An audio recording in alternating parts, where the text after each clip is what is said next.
You're watching Public Comment every Thursdays at 8 a.m. The live stream. Detroit is different and Bridge Detroit. Local politics of Detroit.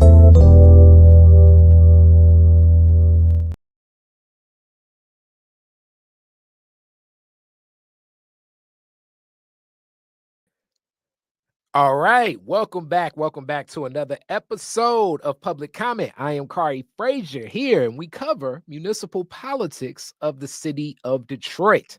Along with me from Bridge Detroit is Malachi. Malachi, how you doing today? Good morning. I'm doing good. Yes, Here we sir. are. State of the city. Big night. Not that late of a night, but a lot of things to dive into, which we were about to do right now. Oh yeah, we're talking all state of the city. As you're like matching the background too. It's like you're in camouflage. That's how I felt at the state of the city last night, sitting in the back row, watching the speech, blending in with the furniture at Hudson's Detroit. First time we got to see the inside of that building. Oh man. Didn't get to see too much of it. Basically the kind of entryway, an escalator leading up to some hallways, and then one big event room, conference room. Yeah. Balcony overlooking Woodward was kind of cool. That whole ground level area is not finished yet, where they're going to do some event space and some of the retailers. The mayor said that this will be the perfect wedding destination for people. He did. Yeah. A lot of I think we were all kind of curious how much the speech would be promoting the Hudson site. It's kind of similar. Last, previous year, he was at Michigan Central before that was finished, and there were a bunch of boards up on the wall, so you couldn't quite see what it was going to look like. Mm-hmm. This is kind of the same. I don't think this building is supposed to even open this year. Yeah. Maybe end of this year. Yeah, I don't know. I mean, it's the first time anybody's been able to look down on Woodward from that particular location in like 30 years or something, after that building was imploded in 98, I think it was. So. I actually remember the implosion back then. My cousin Ray was like, "Hey, we downtown," and it was just so much dust. He was like, "I'm covered in dust." I was like, "I don't know why you're doing that," but you do stuff like that when you're a teenager. You know what I'm saying? There's a lot of like famous demolitions, I feel like, of Detroit, like the Packard plant and the incinerator, and this one. You probably name a couple more. Yeah, Silver Dome, not in Detroit, but well, definitely, we remember that. Home of the first WrestleMania. I'm just saying. But awesome, along with all of this, and I think it's probably going to be some more, as it looks like the Renaissance Center may join many of those. Right. So let's jump right on into state of the city, right? So state of the city address. Duggan it was like a victory lap of his 12 years in office, really, where he highlighted all of the steps through different administrations, definitely brought back home the approach towards campaigning, where many people said that he's crazy because it's like white guy from Livonia being the mayor of a black city, which still is a lot of people saying, that's interesting. And he boasts the jobs, the justice, and neighborhoods. Those are the things that were included. Demolished 29,000 homes, but the real test was how many we could save is something that he spoke to. Definitely the thought process of the 47,000 abandoned homes reduced to 3,000 abandoned homes.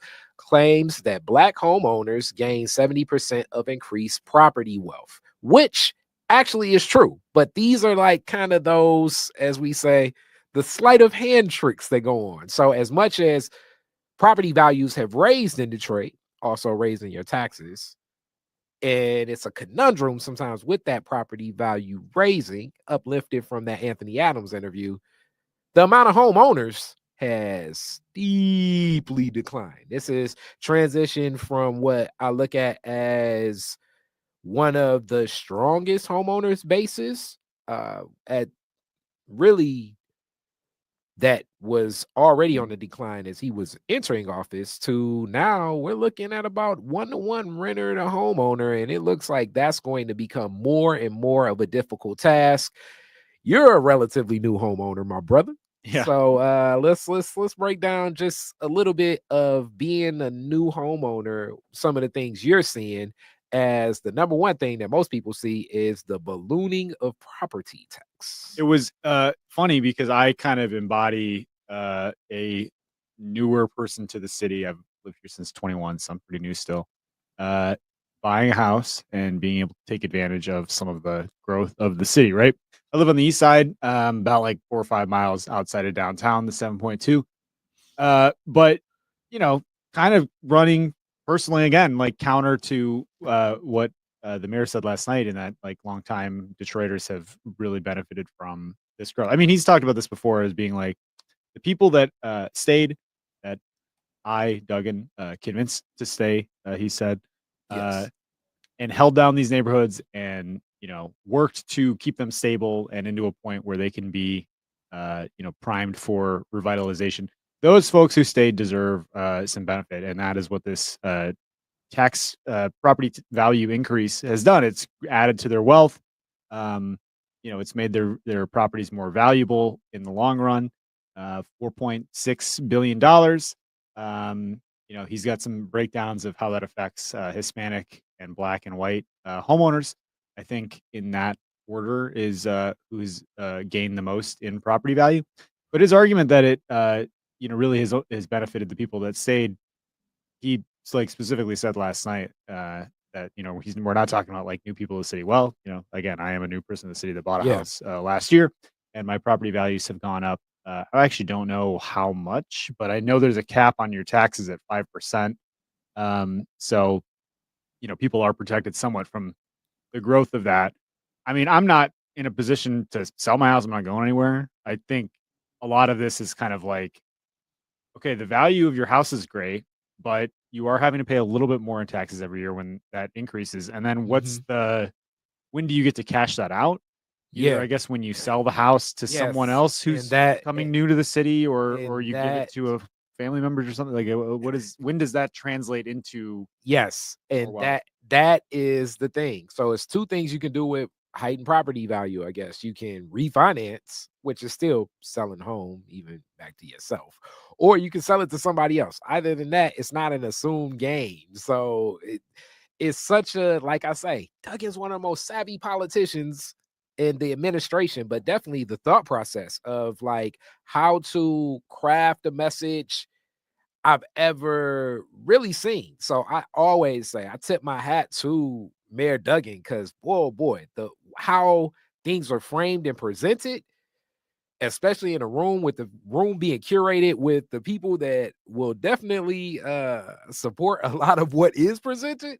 Man, Duggan is one of the best. You saw that in our Detroit Next segment when he even frames the whole thought process that Stephen Henderson says, okay, it's about what about the neighborhoods? What are you doing for the neighborhoods? And the next thing he offers is bam, he's like, well, if you talk to these different neighborhood group leaders that I know, and then he starts rattling off the people that have been connected to the programs, connected to the city of Detroit. It's like, you're not talking to me, you're talking to the people in the neighborhood groups. But then you have the realities of people like me on my block that this past Monday, if you all follow me on social media, Instagram of Detroit, Khary Frazier, not Detroit is different. My hydrant was open, the end cap. It flooded my whole street, right? And it's, I know, connected to the work that DTE is doing, even though the workers connected to DTE said we have nothing to do with it. I believe what happened is the fire truck told me the pressure from them pulling the other water that they needed for the construction work that they're doing as they're redoing the gas lines throughout my community and probably in your communities as well. Um, it blew the cap. And then I found out the hydrant is broken, right? So it was so many iterations I went through. First off, to cap a hydrant, you need a particular hydrant wrench. I tried with different wrenches, drenched myself. That didn't work. Then I had to drive all the way to Pontiac because that was the one place I could get a hydrant wrench. And then, even when getting the hydrant wrench did not work. Now, this is also from calling the emergency hotline connected to the water department. The emergency hotline connected to the water department, I submitted for a ticket. That ticket that they said is so backed up with the emergency water emergencies, I should say, that it was no timetable given when they'll address it. And even right now, the hydrant on my corner since Monday, and right now it's Wednesday morning, is uncapped. So the water is running. The fire department came. I went to the fire station, asked them to come, interrupted their lunch. They were looking at me like, "What are you doing?" I'm like, "Hey, can y'all close the hydrant?" And they said, we don't necessarily do that. The water department does that. And I'm like, I put in the water request and they don't give me a timeline when they can come out. Fire department didn't come in hours. So I said, okay, let me just go on and call 911. Then the fire department came. So the truck in my neighborhood, it's funny. It's actually called E40. So E40 came up, pulled up. They capped the fire hydrant and then they tagged it as a broken hydrant because I did get the hydrant wrench and myself and one of my neighbors toned down the street. We pushed and pushed and pushed, but the hydrant is broken, which makes me think this is something that people have lifted up before. It's a lot of broken hydrants in the system. Back to the capacity of what happens in these different neighborhoods as you're doing a lot of these work and repair. You're tinkering around with stuff, and tinkering around is causing issues. So this is classic day of person on the block. I did not plan on doing it along this because the block was flooded. I'm clearing out the grates, and clearing out the grates, I actually had to clear out some dead possums, which I don't like dead possums. I don't know if you all like dead possums, but yeah, clearing out grates on my street. Me and a lot of my new neighbors, you know what I'm saying? It was a interesting day on Monday, and definitely not on the to-do list of what I thought I'd be doing in driving to Pontiac, figuring out all this stuff with the hydrant, That is probably what people are going to find missing in this whole speech is more focus on some of those neighborhood level issues. Duggan talked about the neighborhoods are still the biggest battle that the city faces. And, I think there's a real reason that all the mayoral candidates who are vying to replace him have put neighborhoods at kind of the top of their priority list among, keeping the development going. But they all have said that we need to extend that into the neighborhoods now.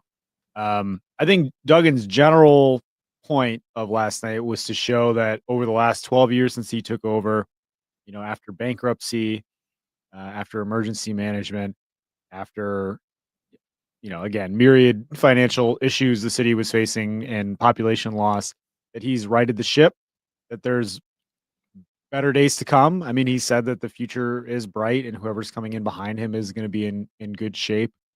But yeah, I mean, for people dealing with the stuff that you're talking about, it probably doesn't feel that great. No. Like, is that a changed situation from the last time the water had to come? I can definitely say it's not good when you call the emergency line and the emergency line doesn't even give you an update. And I said, "Are you guys coming today?" And they said, "It's no telling." I was like, "What about tomorrow?" They said, "I don't know." She was like, "We're really backed up." So really backed up. I'm like, "Are you all coming this week?"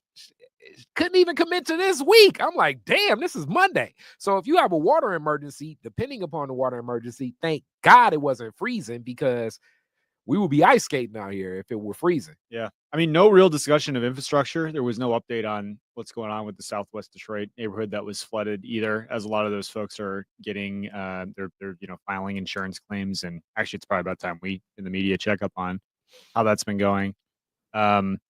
Yeah, it felt like a lot more of the conversation was around what have we done to demolish blighted homes, get those pushed through the land bank, which obviously is something we've talked about a lot, and a bit of a mixed bag of people's opinions. And then the other thing he always highlights: public safety for whom? That is the question. Violence, policing, community voice. Duggan praises the 350 officers and 38% down in homicide. Others say how these numbers look, and what happens with police is so interesting when you talk about who's running for office. This was definitely where Chief Craig in his rebuttal that I read from Malachi's response, was definitely saying yep, we did this, we did that, we did this, we did that. And also, I love what happens with the community intervention of the groups, the Shot Stoppers program, but it's still one of those things where I'm always uplifting that crime is a symptom of lack of opportunity. And sometimes the way that, and it's not just Mayor Duggan, but many politicians present crime as if it's like quote unquote bad actors that exist in our society, as if it's not people aren't choosing this. On Detroit is different this week. So today, you're watching this Thursday. It's one of the most interesting Detroit is different interviews I've ever done. Officer Gomez comes in because I got a request from the Detroit Police Department to ask for the recruitment, as you all have been seeing the different recruitment for police officers, and they wanted to come to State of Black Detroit. And I'm like, okay, I do that with Yusef Shakur and Piper Carter. This is at General Baker Institute. That's just not gonna hold well. But y'all can definitely come in. Detroit is different, and we can talk about this. And it was even interesting with, like I say, this was the most interesting Detroit is different interview ever, because as I'm interviewing Officer Gomez, it's three other officers in here and all their squad cars are outside. It was very interesting of an interview. I still did it because I was like, okay, I need to honor it. But new rule, if you come to Detroit, it's different. Only two people in the studio, and I'm interviewing one. With that being said, the framework of it, oftentimes crime is talked about as if it's like, I don't know, the plague, or like we don't understand how. If more opportunities exist, that's the best crime intervention. And even the officers here say, well, we got the Durfee Center, and we often try to let people know that if you do this, then you can go there for opportunities. Sometimes we need to be more mobile, as we back in the day, the swimmobile, the bookmobile, the watermelon man. We got to get these opportunities in the faces of people, because things are becoming more displaced as these systems seem to want to like displace people with like structures and parks and the way they set up roads. And it's not changing the opportunities for those that committed crime. It's just more frustrations. And that is always my take on quote unquote crime, because it's still people, you Right. know. He talked about, we posted the lowest homicide number, not rate, but number, since 1965. There were, I think, 203 murders last year. Duggan said that is good news, but also 200 people dying, 200 of our neighbors dying, as he framed it, is no cause for celebration, and they need to do more to drive that number down. It's interesting to me how he's really come around on the idea of community violence intervention. Mm-hmm. When it was first unveiled, it was kind of like, not sure how it's going to work. We got some ARPA money. We're going to try it, and we'll see. And now the message is, this works. We're a national leader. Nobody else in the country is doing it like us. And one of his two big asks to Lansing and the legislature last night was to release this public safety trust fund money that was appropriated, but the legislature didn't basically pass a bill that would allow that money to be spent. So former mayoral candidate, Mr. Tate. Right. Yeah. Short-lived, we could say.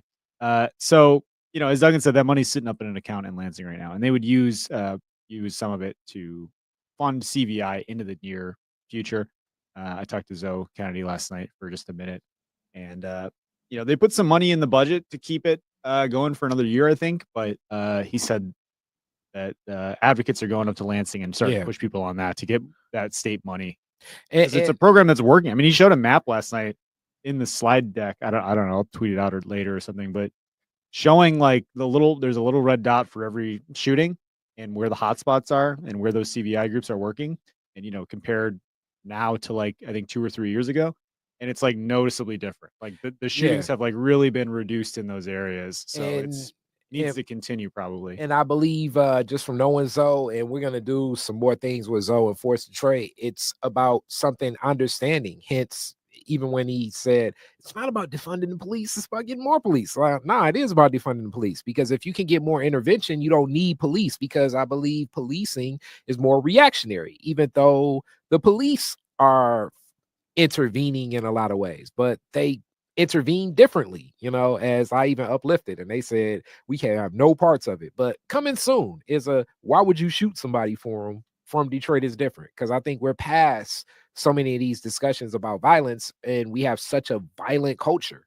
And I'm not even just talking about Detroit in neighborhoods. I'm talking about just America itself, and it's so many guns. I often uplift the incident that happened at the Lions tailgate incident, and that's just such a real reality of America.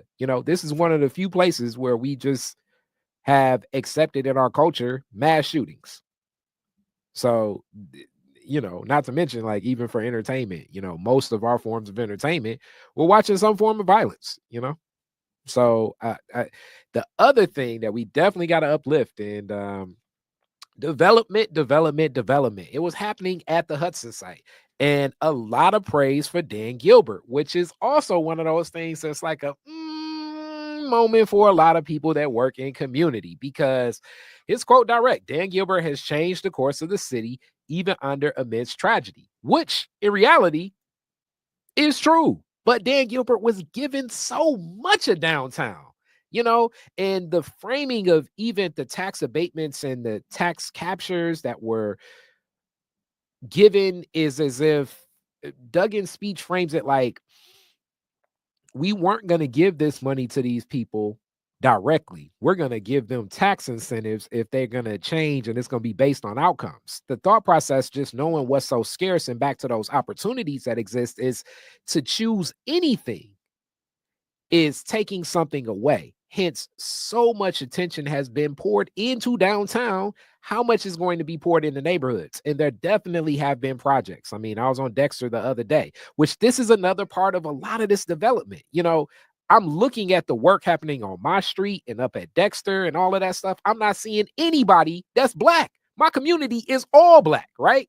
And it's so many of these challenges. Like, it's like one is 1A. And they often say that the people aren't trained to do these jobs. You want to get rid of crime. Why can't we just get this contracting work that's happening in our community, get them the jobs? Because if you got them on the high lows and the construction trucks and you got them, you know, with the power drills and all of that stuff, guess what? We're not dealing with crime. So it's work happening in our community now and happening in our city now, but it's not happening for the people that live here. And that is a tragedy that I feel. And Dan Gilbert is like at the helm of a lot of this, using our tax money to do as he pleases, as we even, like we say, the sleight of hand trick of like, the jobs that were created in the Hudson site were just basically moving the people from the General Motors building down the street. Malachi. Yeah. I mean, that's we've had this conversation so many times. The benefits of the development, right? I think focusing on the jobs is important. You know, I would have to go back and look at every project that he referenced last night and how that performed. But that Creo dashboard that the Civil Rights Department keeps for the city, that tracks, you know, the percentage of work hours on construction projects that are done by Detroiters, and there's an executive order that requires 51%. It ain't happening. None of them are getting close. I mean, Hudson's last night was notable in that it was at 40%, which is a lot better than they normally are. I mean, the Pistons arena, I think, was like 28 or something like that, or maybe even lower. Yeah. You know, you can look at all the District Detroit projects across the board. So part of that is you know, as we talked with Fred Durhall about on Detroit Next, our new show looking at elections, you know, part of it is a talent pipeline problem as city officials see it, that we just don't have people who are ready to take these jobs. And so we have to, you know, go downstream into the schools and get people ready and retrain adults to take advantage of these jobs. But I don't know. I mean, it is one of those things where it's like, it looks great that we have all these developments coming, but let's dive into the details on like who's actually benefiting from this stuff. And on two levels, as you said, we're like 50% occupancy, in which, like, this is not a Detroit thing. Like, downtown offices, you said, are about 50%. This is just across America. People are not going back to the office. And I definitely think people under the age of 30 are not looking at having a 9 to 5, drive into the office. You know, their dream is not the corner office. That is like moonlighting Bruce Willis 1980s realities that it's just not coming back. The water cooler, I don't think, is a reality that young people that are entering the workforce are going to be thinking about. So that's the other part of this, that all our money is going into developments that I don't even necessarily think are functional. Like, shouldn't it be more like multi-purpose spaces, like shorter and I don't know. You know what I'm saying? Like, Yeah. but I don't know But even it's, like you how know, occupied will the Hudson site be outside of General? Like, right. how long will General Motors have 3,000 workers down at the Hudson site? Right. Well, that's the case in point, right? Like, you know, when this was coming through the city council and they were seeking tax breaks and there was a 5-4 vote to give $60 million to the Hudson site, and notably, Council President Sheffield was among the folks that voted for it. Um, there was a lot of criticism and concern about why are we building more office space? Our downtown office capacity is already, we have a lot of open office space already, and the claim was, well, it's going to create these new jobs. Well, like you just said, Khary, a lot of those office jobs are coming from down the street as GM moves from the Rensen. And the Rensen is probably the best example of like empty office space. Like You got that 80%, right. 80% of that building is empty, and they're trying to figure out what to do with it. Duggan's speech last night, we have to uplift. A lot of the emptiness is because of the move down the street. right? Well, and we got a bit of a kind of behind the scenes look at how Duggan's involved in these projects, because he talked about how years ago GM and Mary Barrett were thinking about leaving that building. They didn't have any use for it anymore. It's too big. All yada yada. And Duggan said, "Well, please don't sell it, because if you sell it to an unsuitable developer, we're going to be stuck with some joker who's not going to be able to fix it up. It's going to fall into disrepair, and it's going to go the way of so many other, historic buildings in the city, some of which he had examples for last night." So he said, "GM, I appreciate you guys are committed to having your headquarters in Detroit, but don't sell this building. Let's find a good developer for it." His administration went out and reached out to developers. Not sure, for how many years or the details of that, but he said last night that they reached out to developers and they were trying to find somebody that could do something with it. In the housing, turning into housing is challenging because there's so much Code and zoning and all that. well, just even the And then the physical house. task of the concrete. He talked about how you Yeah. have to drill, plumbing through like 39 stories of steel Mm. and concrete. So it was expensive. And ultimately they found that the best person to do this was Dan Gilbert. And so, and Duggan and Gilbert are partners on a lot of different projects. You And got that right.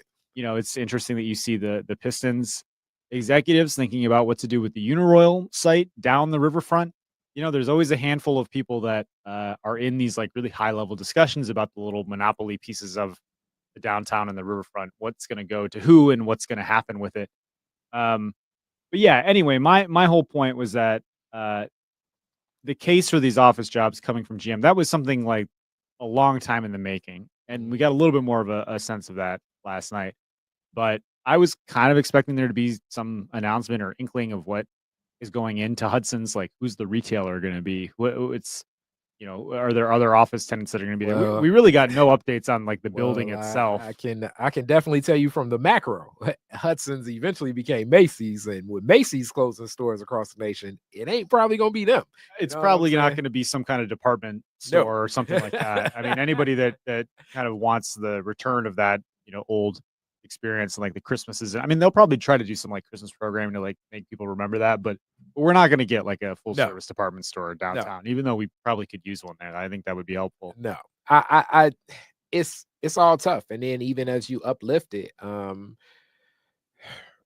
I'm forgetting her name, but the lady that basically was really protesting in public comment this week at council, talking about what's happening. Barbary with Logan. with She was on what's happening. She was on the neighborhood advisory council For for District District Detroit. Detroit. So this people don't know. There's more details of this in my newsletter this week that breaks down all the city council sessions. Barbary Logan has been coming to council for like, I don't know, 2 months now, complaining about overassessment, complaining about displacement, Yeah. all these issues. And she briefly shut down the city council meeting for maybe like 5 minutes or something on Tuesday, refusing to give up her public comment and continuing to rail Speak. against the city council and speak against some of these issues. And the other thing to uplift in this, former officer herself. Right. So former officer that lost a home in 2008 because of a lot of overassessment, right? And the overassessment doesn't even go back that far. I'm really about to get in this plunder. She was saying it was a mortgage issue, and that's I'm a little hesitant to kind of and we don't know all of this. I'm just speaking from what was shared and what you shared. But it's still back to the reality is nothing has been addressed for the tax overassessment. That is such a elephant in the room of Detroit all the time. We do know what exists in the options for housing in Detroit. The crisis of housing across America itself, not just Detroit, but housing itself and like home ownership, because what is uplifted, as she said. And Councilmember Sheffield did say that we've tried to help, but it's not necessarily been avail. And she kind of pushed back against that from what I was reading. Either way, it's a lot of frustrated residents about what options they have for housing, even what was uplifted in the other Detroit Next situation because of the asphyxiation and people staying in a car, staying in a garage of a casino. It's like, what options exist for people to stay in homes? And so much money is being given for development, even when it comes to low income housing, and the low income housing is not meeting the needs where the housing is at. Fred Durhal does speak in this upcoming Detroit Next about that challenge because, you know, he uplifted, like I always say, $35,000. He's like $28,000. So it's like, if we're looking at the annual income of an average Detroiter being $28,000 a year, and we're developing where, well, money is being put into developments where it's going to be charging about $1,700 a month. I mean, who's doing that? Rent should be about 1/3, Yeah. you know, of monthly income. And that ain't, this is ridiculous. You know what I'm saying? This is ridiculous. But here nor there, here nor there. I'm ranting now. I'm ranting now as we get closer to a close. I would say that this was a definitely rallying cry victory lap for Mayor Duggan about his 12 years in office. His 12 years in office, when we look at it, as I often say, will eventually people will start comparing him as, is he the greatest mayor in Detroit history? There will be a narrative that is created from that. And a lot of people push back about that because they're like, no, it's going to be Coleman Young always. But nah, I don't know. I think that discussion will begin. And it'll also be a lot more heightened pressure because of the magnifying glass that whoever steps into the executive office coming up next. Hence, Detroit Next is going to be very important for you all to watch as we're engaging around a lot of discussions. This next episode is talking about development. We'll have more episodes talking about development. I was talking to Theo Pride. He's ready to come on soon as well, because we really need to understand this, and then just that heightened awareness of what's happening around development. And it can be very confusing, but we're getting there. And I'm sure we'll be talking budget pretty soon on public comment too. But with that, Malachi, let the people know. Yeah, I guess one thing left unsaid in this is that Duggan is running for governor too. So how much of this speech is about showing he fixed Detroit and is ready to fix Michigan? I think that's an open question still. Detroit Next is where we are talking to candidates who are vying to replace Duggan. We've had conversations now with Fred Durhal, Reverend Solomon Kinlock Jr., and we have more candidates coming. So definitely tune in on that. YouTube, Spotify, just search Detroit Next and you'll find it. This conversation is usually based on the council notebook that I put out every Wednesday, which breaks down the entire meeting. And there's always a lot of details in there that we don't get to. So definitely subscribe to that for free. Everything we do is free. And if you like that and want to support what we do, please donate to us, donate to Bridge Detroit, donate to Detroit is Different, support our work, follow us, subscribe, pump the numbers, tell your friends, tell your neighbors, all that stuff. I know. As we rocking, and it's going to be some more juice added to this. We got somebody special that'll come in and help a little bit with public comment soon, because we're going to unpack more of this. So thank you so much. Every Thursday, 8 a.m. Love that you're here. Peace. You're watching Public Comment every Thursdays at 8 a.m. The live stream. Detroit is Different in Bridge Detroit. Local politics of Detroit.